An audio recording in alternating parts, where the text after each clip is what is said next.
Assalamualaikum warahmatullahi wabarakatuh. Pada kesempatan kali ini, saya akan memaparkan hasil dari penelitian saya. Sebelum itu, izinkan saya memperkenalkan diri saya terlebih dahulu. Nama saya Fernando Haganta Ginting, mahasiswa program studi Teknik Mesin Kilang. Nah, di kesempatan kali ini saya akan memaparkan hasil dari penelitian saya yang berjudul Evaluasi Kualitas Sambungan Las Tangki BBM menggunakan elektroda E7016 dan E7018 berdasarkan pengujian destruktif sampai dengan non-destruktif dan validasi WPS sesuai ASME Section 9. Nah, untuk outline sendiri di sini ada beberapa parameter yang akan saya paparkan, dimulai dari pendahuluan, metode, hasil dan pembahasan, kemudian yang terakhir adalah kesimpulan.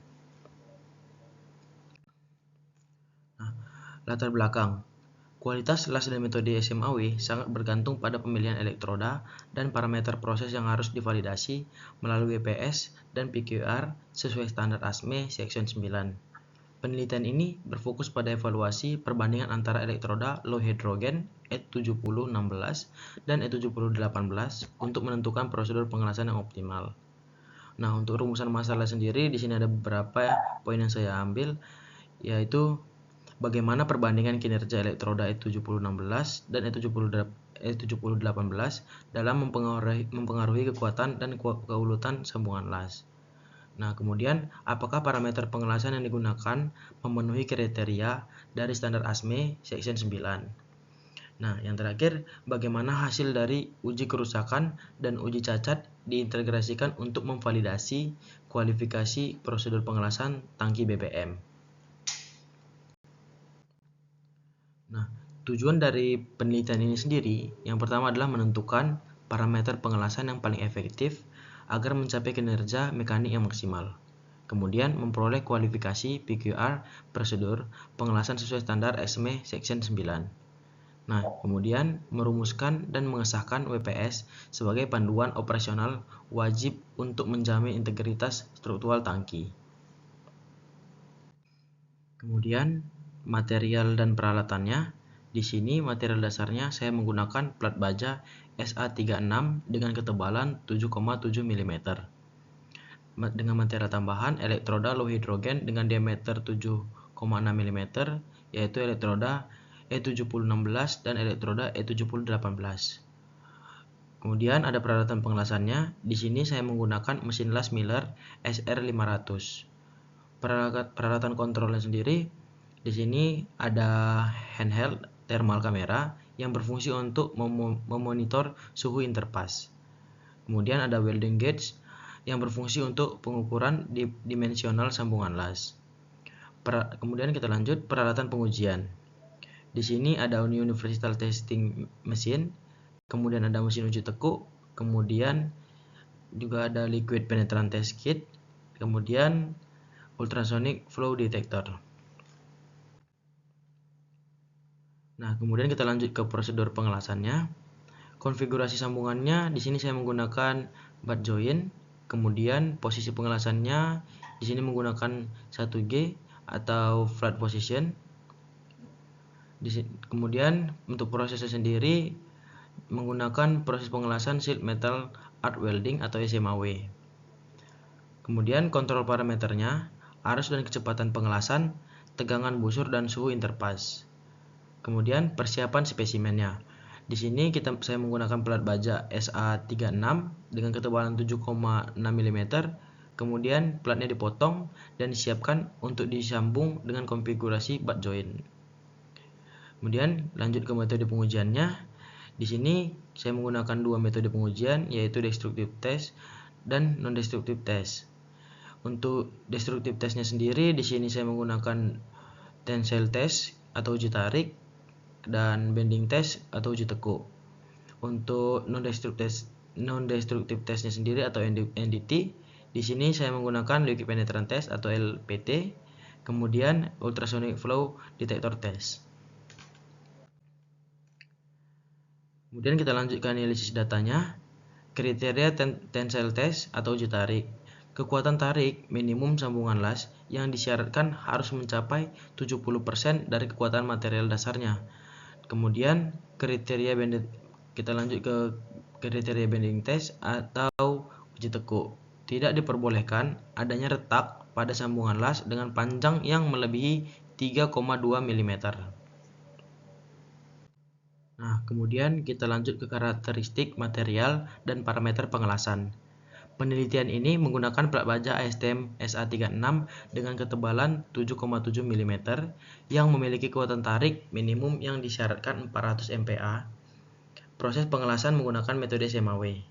Nah, untuk rod pas dan outpass sendiri, di sini saya menggunakan elektroda E7016 dengan diameter 2,6 mm.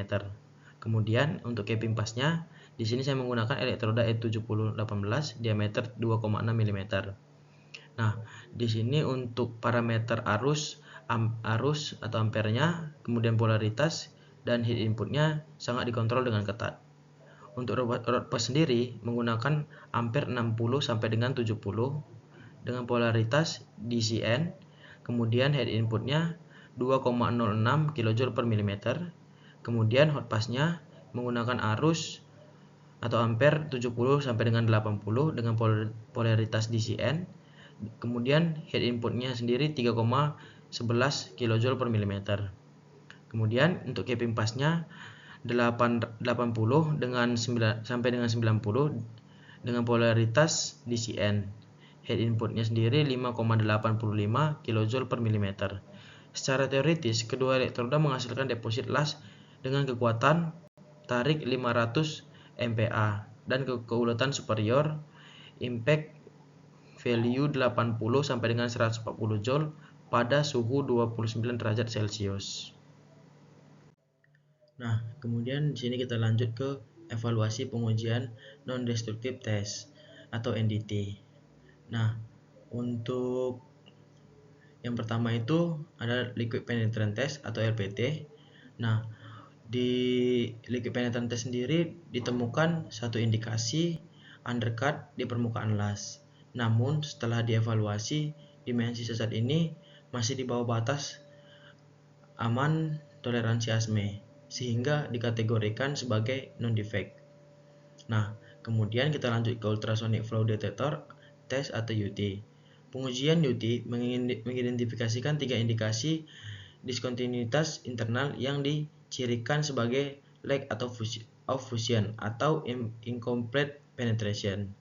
Analisis menunjukkan bahwa ketiga indikasi atau dengan kedalaman 3,53 sampai dengan 4,56 mm dan panjang 8 sampai dengan 27 mm memiliki amplitude refleksi dan dimensi yang berada di bawah threshold level acceptable ASME section 5 artikel 4. Ketiga indikasi ini diklarifikasikan sebagai acceptable indication yang tidak mempengaruhi integritas strukturalnya.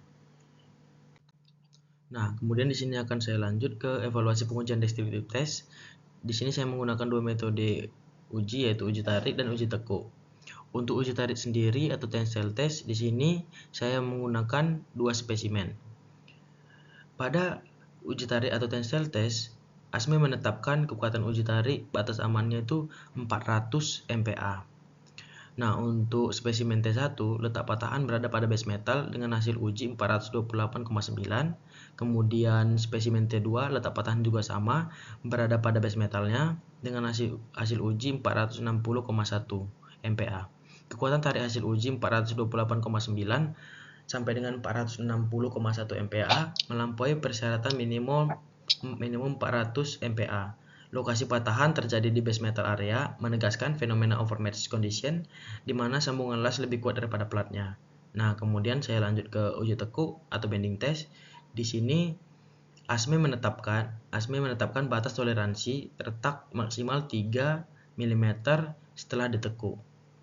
Nah, di sini saya menggunakan 4 spesimen sebagai uji cobanya, yaitu RB1, FB1, FB2, dan RB2. Nah, pada spesimen RB1, FB1, dan FB2 tidak menunjukkan diskontinuitas sama sekali. Nah, pada RB2 barulah ditemukan adanya incomplete penetration selebar 2 mm. Nah, karena 2 mm masih di bawah batas toleransi 3 mm, maka hasil uji tekuk ini diterima dan mengindikasikan keuletan yang memadai.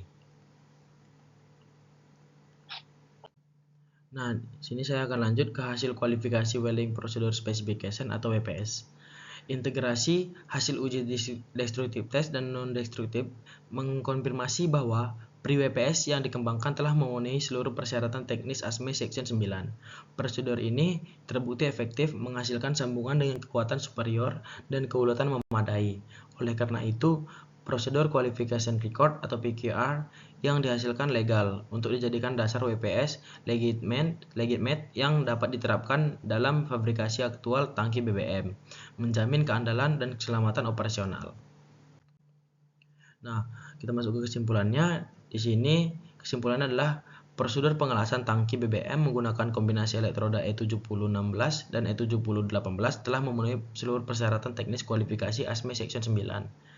Dan kemudian hasil uji tarik menunjukkan maksimum sambungan 428,9 sampai dengan 460,1 MPa yang melampaui kekuatan minimum material dasar 400 MPa dengan lokasi patahan terjadi pada material dasar di base metalnya, membuktikan sambungan las lebih kuat. Kemudian uji tekuk membuktikan keuletan yang cukup. Satu-satunya cacat kecil yang terdeteksi 2 mm masih di bawah batas maksimal toleransi 3 mm. Kemudian pengujian non-destruktif atau liquid penetrant test dan ultrasonic flow detector test memastikan integritas struktural karena semua indikasi cacat seperti undercut dan cacat internal berada dalam batas ASME. Nah, kemudian kontrol head input yang optimal 2,06 kJ per mm sampai dengan 5,85 kJ per mm dan kombinasi elektroda terbukti berhasil. Demikian pemaparan dari saya. Jika ada kesalahan dalam penyampaian saya, mohon dimaafkan. Sekian, terima kasih.